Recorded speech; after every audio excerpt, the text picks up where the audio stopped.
Welcome to the AI+HI project. I'm Nicole Bradford, SHRM's Executive in Residence for AI+HI. Thanks for joining us. This week, we're exploring AI for inclusion and ethical innovation in the workplace. Our guest is Lisa Gelobter, CEO of tEQuitable and a pioneer in both tech development and workplace transformation. From building the tech behind making the internet move and Macromedia and Shockwave, to reshaping workplace conflict resolution with AI at Hulu, Lisa's career sits right at the intersection of systems change and human empowerment. Lisa, welcome to the AI+HI project. Hi, thank you. I'm so thrilled to have you. I've been looking forward to this. I'd love to start with background. So let's start with your journey in computer science. What inspired you to concentrate on AI, machine learning so early? And how did that shape the way you think about using technology for impact? Yeah, it's really interesting. I didn't have AI and ML on my radar as I was kind of going through studying in college. And I ended up, there was the only woman professor in computer science at the time that I ended up essentially getting a TA-ship and like a summer internship with her on an NSF grant. And it was the first time she was going to teach a class on Lego robots. So basically, it was artificial intelligence, but based on a robot that we made out of Lego. And so I did a bunch of research with her. And there was just a moment. It was like 4:00 in the morning because, we're just up trying to get stuff done. And I was trying to teach the robot to seek light, right? So figure out whether something was darker, and just self-correct and learn. And I was just really frustrated. And I was like, somebody has to have figured this out. And my aha moment was, oh, wait, no, nobody has. Like, I could invent something. And that was kind of the really cool part of it, was just like, it's right. We are at the cutting edge back then of what's possible. And like, there are no like definitive answers. And so that was a really, really incredible moment for me of like, oh, that's cool. And it also speaks to why exposure is so important.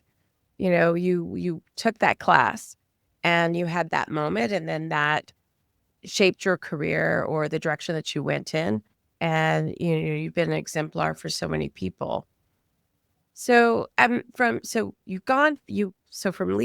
Hulu to tEQuitable, your work is crossing between media and government and social impact. Could you explain for our audience the through line that connects these roles in your mind and how that helps with workplace transformation? Absolutely. I do want to say, just in terms of kind of, I don't know, you didn't use the word role model, but that kind of, that idea, that the representation, it sounds like my progress was smooth throughout the course of my education. But it turns out it actually took me 24 years to finally graduate from college. So yes, I studied computer science early on, artificial intelligence, machine learning early on. But let me tell you, it was a journey to get it all the way wrapped up.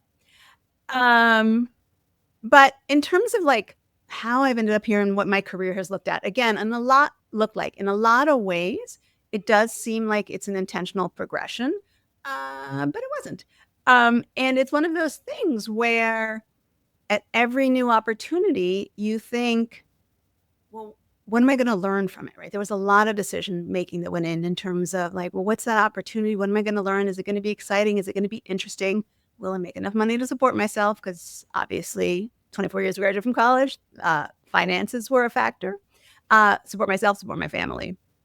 But look, I've been fortunate enough to work on some very transformative technologies, right? So Shockwave literally made the web move. It introduced animation, multimedia, interactivity to the web.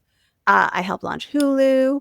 I ran digital at BET under Viacom, Blank Entertainment Television, a sister network of MTV. And then I went to work at the White House under President Obama, where I served as the Chief Digital Service Officer for the U.S. Department of Education. And for me, it was really there that I kind of finally internalized and fully grokked how much we really could harness technology to solve what had been previously thought of as intractable problems. Mm. How do you make systemic level change? How do you make societal level change? So ultimately, when I was at Ed, one of the things that I was lucky enough to work on was a project called the College Scorecard, which in just over 3 years was credited with improving college graduation rates in the US by 1.5 points, right? So that's the dream. How do you have that kind of significant impact at scale?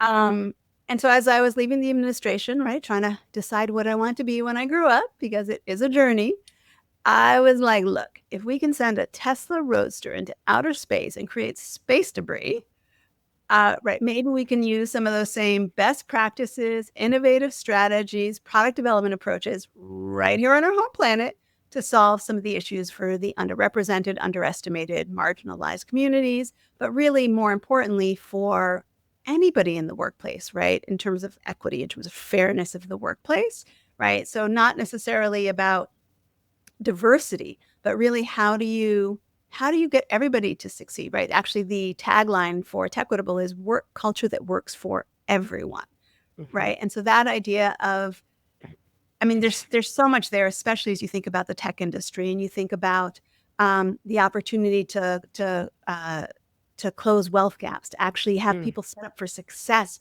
in their jobs. That can make a huge difference, not just locally, not just to the person, not just to the company, but frankly to the GDP. Because at some point, right, we are running out of people to do the jobs that need to get done, and so people can be really set up for success in them. That was the mission.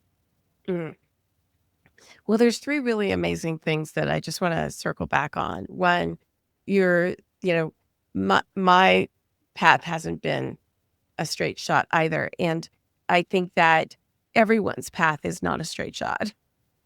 You see those cartoons where it's like a little drawing where it's like what it looks like, what it was like, and it's a curly Q. And I think interestingly, what we're learning in the age of AI is so much success has to do with adaptability and to the ability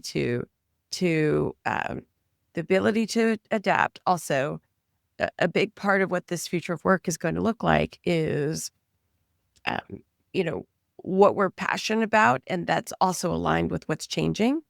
And so I just wanted to reflect that back. The other thing that you talked about is so important is culture. And I love the way you're thinking about culture because what we're saying is that this AI change is not it's not a Windows 95 upgrade. It's a social, cultural, behavioral change. And the companies that are succeeding, they're working on that. And then that last part too that I love is I think I'm very excited about the age of AI because I feel like we finally have the tools to actually support societal level change and support for many different types of people. So I love all that, and I just wanted to reflect it. But I do want to talk about equity tech. So what does it mean to design AI not just for efficiency, but for equity? Like, how do we see these systems driving better outcomes for employees and organizations alike? Yeah. I think it's a fine line and precarious road that we got to follow. I think that the problem is, right, garbage in, garbage out, Mm. right? So as AIs are learning or being trained on, large data sets or kind of even learning from how people are using it, um, it can start leaning in a certain direction. And so I feel like, I mean, there's a few things in terms of making sure that AI is kind of grounded in equity and really inclusive of all kinds of communities, right? So I think that thinking about your sources, thinking about making sure that there aren't, again, communities that are on the outside, right? So one example was, I don't know if it's still true, but when you used to Google like a wedding dress, it would provide you with a bunch of white wedding dresses, except in Chinese culture, actually, they're red, right? So it's that kind of thing of actually really thinking expansively about the scope.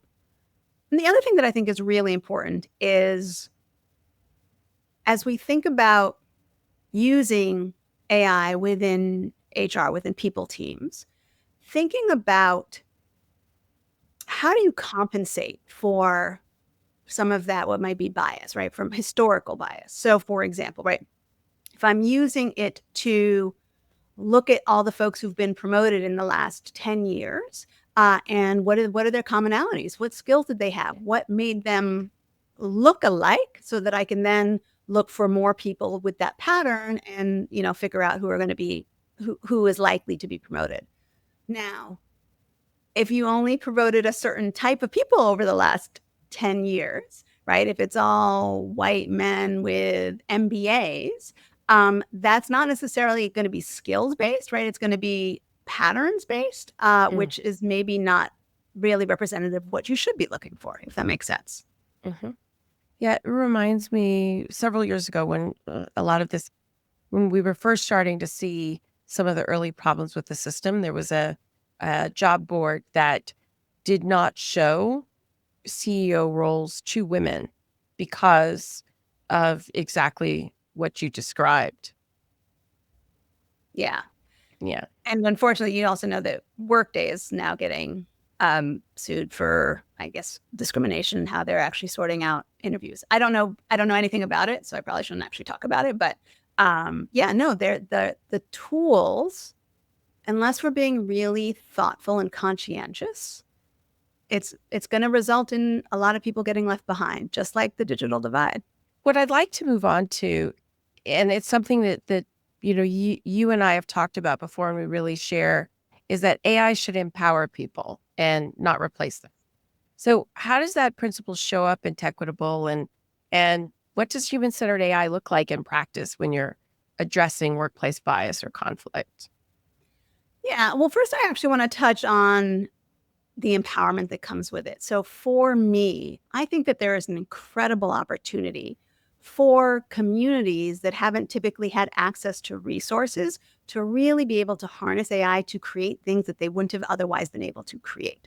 I think that there is an incredible opportunity for again for communities, so folks who are entrepreneurs, right? So there's Black communities certainly in terms of, right, they see a problem and they solve it, and now that they might have tools that they could actually think bigger picture and get more stuff done, I think is an incredible opportunity. And so I would love to make sure that across the board, that people aren't afraid of AI. And I think younger folks coming up, they're coming up they're going to come up as part of their education, as part of their growing processes. And so making sure that folks aren't scared of it and really teaching them how to harness it for things that they want to do, I think could be incredible. So, for example, one of the ways that tEQuitable uses AI is, first of all, so tEQuitable is a third-party tech-enabled organizational ombuds platform, right? So we provide conflict resolution to employees, and then using the data that we get that's anonymized and aggregated, I try to identify, right, systemic issues that might be camouflaged, to surface them to the organization, right? Because what we're really trying to do is work on both sides of the equation, right? We want to empower and support employees, but we also want to help organizations get in front of and address issues before they escalate, right? We're trying to create this virtuous cycle, right? So, and it spans the gamut, right? It doesn't have to be this big, scary, terrible thing. It can be, my boss made a sexist crack, or I have a coworker who's always taking credit for my work, or I had somebody in a meeting like speak over me and I didn't feel heard at all, Mm. right? So those are the kinds of things, which again, they're not the totality of the other person. I'm never going to go to HR for that, right? Because that feels like the nuclear option. I'm not trying to get them fired, but I would like the behaviors to change. And so that's what we're trying to do, is try to make it really, again, set employees up for success, and then through that get access to data that nobody else has had access to before, right? Because it's not an employee engagement survey. It's people are coming to us, they're not shouting into the wind, they're coming to us because they're getting advice. They're getting a real time, like, oh my gosh, what do I do in this moment? And so that's why people are coming. And then we're getting to use that to actually, again, illuminate, shine a spotlight Yeah. on some of the issues within an organization. And so I think some of the key things for us is we will never, given the sensitivity of the materials that we're working with, that we're engaging with visitors on, we will never pretend that our AI is a human, right? There's so much of the work that we do is based on EQ, is based on empathy, is based on, right? We can't afford hallucinations. We can't afford to not be really, really thoughtful around their particular situation. And again, the thing that people talk about from an AI perspective is, look, as long as there's something out there that already exists that has done something like this, AI can be pretty good at it. But the whole point is, so many of these situations are in fact unique. And then coming up with actionable, right, immediately usable suggestions or possibilities is something that requires a bunch of creativity that, again, don't follow patterns that have already existed. And Mm-hmm. that's one of the things that we really pride ourselves on, right?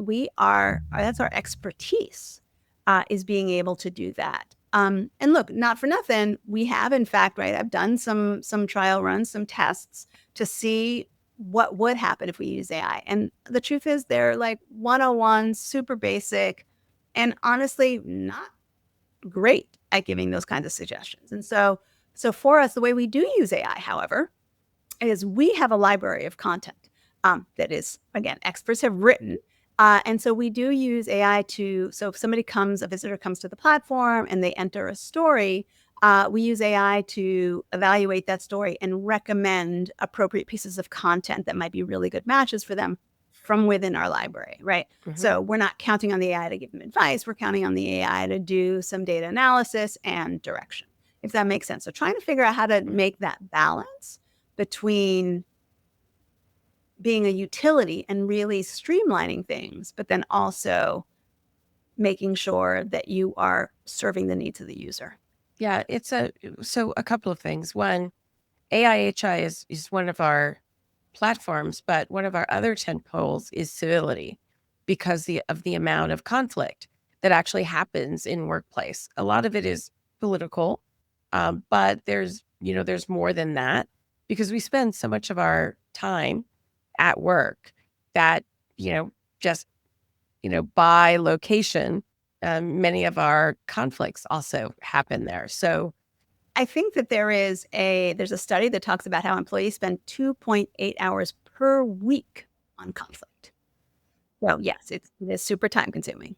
it's super time consuming, and to your point, it's like it's not something that you want a hallucination around, and to be able to be served a library to support one in doing that. And, and then I also suppose a bit of role playing, could be done where people get to practice. But it's really critical.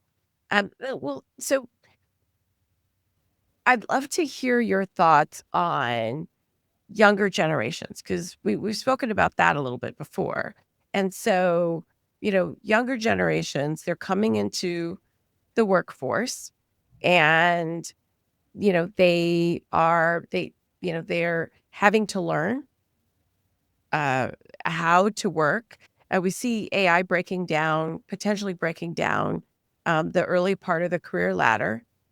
And so, what have you learned from the young people that, you've also served about how we can better help them approach AI and also what's happening in the workforce? And how can we be responsible with that? Yeah, I think it's a great question. And I think a lot of people are struggling with it, right? Because so many people are saying, but if, our kids use AI, when will they learn to write? When will they learn to do this skill or that skill? Now, the fact of the matter is, I got to tell you, my father didn't want me to use a calculator for a really long time because the whole point was for me to know math. And now nobody even thinks twice about math, right? They have a calculator in their pocket, and right, and everything is electronic at the grocery store, so I think that there's new tools. I mean, this is a paradigm shift, but I think the other thing that's really important to think about is how. So, for example, I have actually been doing a bunch of interviews around using AI in software development. Um, And the fact of the matter is, like, my main key takeaways are, it's not so much whether AI is going to work for you or not. It's you actually have to really change the model by which you work, right? It's not saying, oh, AI, go do this. It is, all right, right? Rather than thinking about like, oh, I'm a programmer, and so the AI should just be able to do that the same way that I do. No, it's a very different model. It's thinking about like, all right, well, what will AI be successful? What are my biggest pain points that I think could actually be really streamlined given the time and energy? Um, Once we implement AI, like, all right, how do you break down the problem in a way that it's going to be able to decipher and respond to without going off the deep end, which it can happen. And so really it's transforming how you operate, what your skill is as an engineer. It's not sitting there writing code, but it's actually taking a step up and thinking more strategically. What kind of systems architecture do you need? And giving enough direction so that pieces can be put into play. And it's just it's a different skill set to be able to like harness it and utilize it. And so that's what Mhm. I would like to start us thinking about for the youth, is really teaching them how to make the most of it, right? Not just morph how we've always taught things to be based on these new tools, but actually reframe our approach to things. And right, and Mm. some of it's about, critical thinking skills, right? So you're not just believing whatever an AI tells you. I think there's a lot of different skills and components that go into it. But I think that's kind of also my biggest realization just through this research is it's not do the same thing we've always done with a new tool. It's change how we operate and Mm. how we execute against things. Great. And so I want to talk a little bit more about your research and then also examples. Our audience, they're HR leaders and they are first responders to this AI age. Like I was sharing with someone the other day when the Spotify CEO made the mandate that you can't hire unless you can prove that AI can't do it. Like when the CEO came out with that, what many people who are not in HR don't know is that the execution of that, from workforce planning to, task analysis, like the execution of that mandate is almost entirely by HR. The execution of that mandate is almost entirely by HR, even though the CEO was talking to the managers and saying, you can't have another headcount unless you can prove that it can't be done by AI. HR is the one that's like on the ground, executing and manifesting that directive. And so as such, as HR's leaders are first responders, we love examples and cases.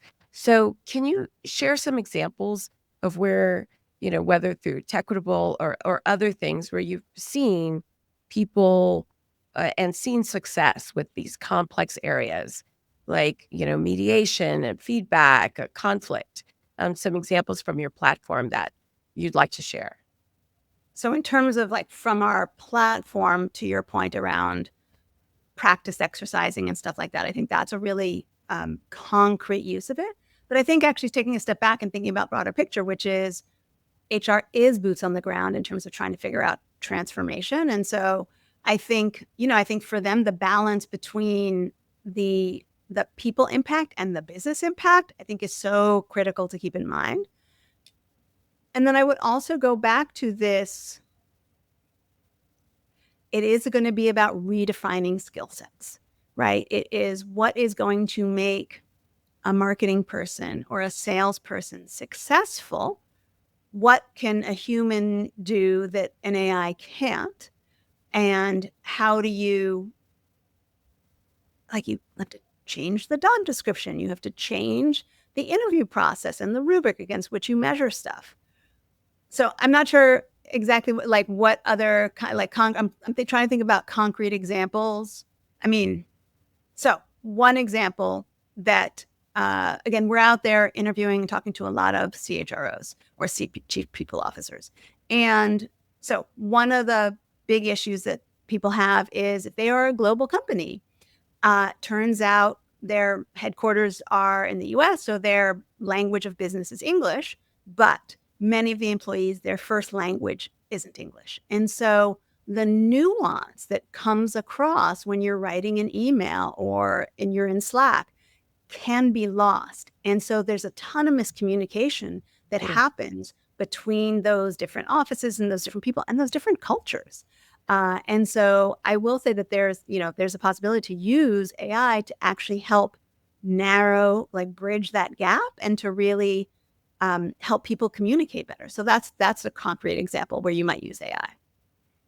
Yeah. And what sort of principles? We talked a little bit, we've talked lightly about some of them, but sort of like, what are your top principles for that you use or that you would suggest for people who are, you know, building AI or bringing AI into their organizations and how they approach these sort of sensitive human issues? Yeah, I think I think there's still a lot of learning to do. I just be really upfront about that. Um, I think that one of the things that everybody should be thinking about is what's going to happen to PII, personally identifiable information, right? So if you are in HR and you want to use tools to better manage the workforce and you want to use AI tools to do that, how much access are you okay with having a public AI have to your employees' personal information, right? Do you want to create your own, right? Do you want to have your own LLM? Do you want to actually branch off and make sure that it is all data that you control? So I think that's one of the things that's really important to think about is where do you want to draw that line? I think similarly, figuring out your tolerance for hallucination, but also, what's the word? Non-deterministic, right? And so understanding that if you ask an AI a question once, twice, and three times, you might get three different answers.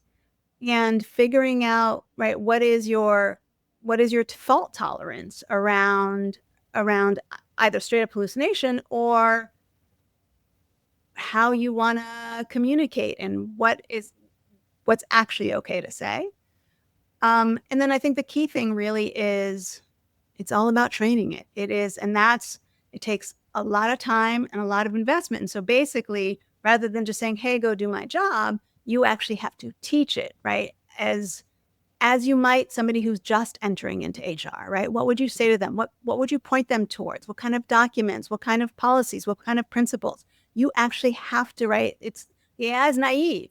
And so you have to teach it and inform it with the principles and values that you live by and that the organization lives by, right? Because, go fast and break things is one set of values. Another might be, user first or, user first serving, right? Making sure you're super serving your customers, right? Those can be two very different models. And you would want to train the AI differently to actually execute against either one of those, if that makes sense. Yeah. Okay. So final question, and it's always our closing question. So our audience has heard this conversation and they're interested in using AI responsibly in their organizations. What do they do on Monday? What do you recommend that they do on Monday? Yeah, I love that. I mean, for me, is making sure that everything is actionable. I think is so critical, actually, to everything that we do. So I love that this is your last question. I think for me, it's going back to that, thinking about a new model of the way you operate. So what I personally would do, it depends on where you are in the spectrum, right? How far you've already embraced and how much you've already experimented. But from the basics, it's looking at your pain points, pick one, and then evolve from there. And then really, again, like try it, train the AI, try it, train the AI, right? And so actually kind of building up this muscle, right? Rinse and repeat. And I think if you start really small, you'll start to understand how you can make it work for you. And so that's what I would suggest. Pick Mhm. one thing and and keep it really tight. Hmm. Well, and, one of the things that I'm thinking after this conversation, I have my framework is that the top two survival skills in the age of AI, one is adaptation. The second one is ideation, which is iteration with creativity. And then the top two leadership skills. And leadership is not just from the top, it's empowering change and empowering learning.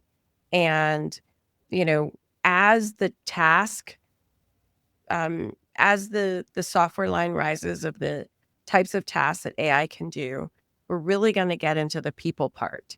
And the people who will really succeed are the ones who can really navigate that conflict, that just happens when, people are around a goal and can really navigate that conflict, but also help the organization navigate the conflict so they can decide what they're doing and do it. That's really gonna make the difference. And so I love, I love what you're working on and how you're thinking about it, helping people find the right information to help them navigate the conflict that they're working through. And I also love the realization to not um, actually drop that into to not rely on models for that. And so I love that too. That's it for this week's episode. A big thank you to Lisa for sharing her experiences and insights with us. Before we wrap up, I encourage you to follow the AI+HI project wherever you enjoy your podcast. And if you enjoyed today's episode, please take a moment to comment, leave a review, and help spread the word. Finally, you can find all of our episodes on our website at SHRM.org/AI+HI. Thanks for joining the conversation, and we'll catch you next time.